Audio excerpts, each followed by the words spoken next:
આ વાત છે ગોંડલ ગામની નાનકડી વૃત્તિ રોકડ નામની શિશુ બાલિકાની. ગયા વર્ષે સ્વામી બાપા સારંગપુરમાં બિરાજમાન હતા ત્યારે જેમણે મુખપાઠ કર્યો હોય તેવા બાલ બાલિકાઓનું સન્માન થયું. એમાં મારી મોટી બેબી કૃપાનું પણ સન્માન થયું. એ વખતે સ્વામી બાપાએ બધાને પ્રસાદીની ચોકલેટ આપી હતી. ત્યારે વૃત્તિએ મને કીધું કે મારે પણ સ્વામી બાપાની પ્રસાદીની ચોકલેટ જોઈએ છે.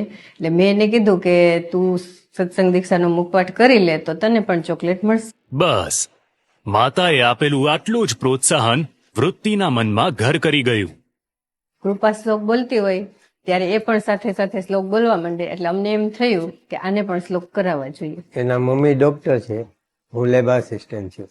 સમય હતો નહીં, પછી થયું એમ કે એમાં બાપાનો રાજીપો છે અને વૃત્તિનું જીવન બદલાશે. એટલે પછી એના મમ્મીએ બપોરે અને રાતે મુખપાઠ કરાવવાનું શરૂ કર્યું.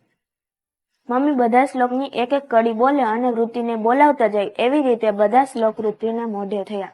જ્યારે સંપૂર્ણ મુખપાઠ એનો પૂરો થઈ ગયો ત્યારે મેં એને કહ્યું, બેઠા તું વિદ્વાન થઈ ગઈ. તો એ દોડી અને ઘરમંદિરમાં ગઈ. ઘરમંદિરમાં જઈ અને નાચવા લાગી. જાણે બાપાને કહેતી હતી કે બાપા હું વિદ્વાન બની ગઈ, હું વિદ્વાન બની ગઈ. બાપા રાજી થઈ જશે, બાપા રાજી થઈ જશે. માતા પિતા દ્વારા મળેલું નાનકડું પ્રોત્સાહન અને નિયમિત રીતે આપવામાં આવેલો સમય રંગ લાવ્યું.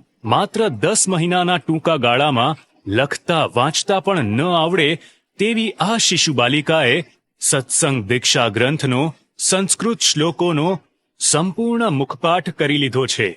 અને આ શિશુ બાલિકાની ઉંમર છે માત્ર 3 વર્ષ અને 10 મહિના.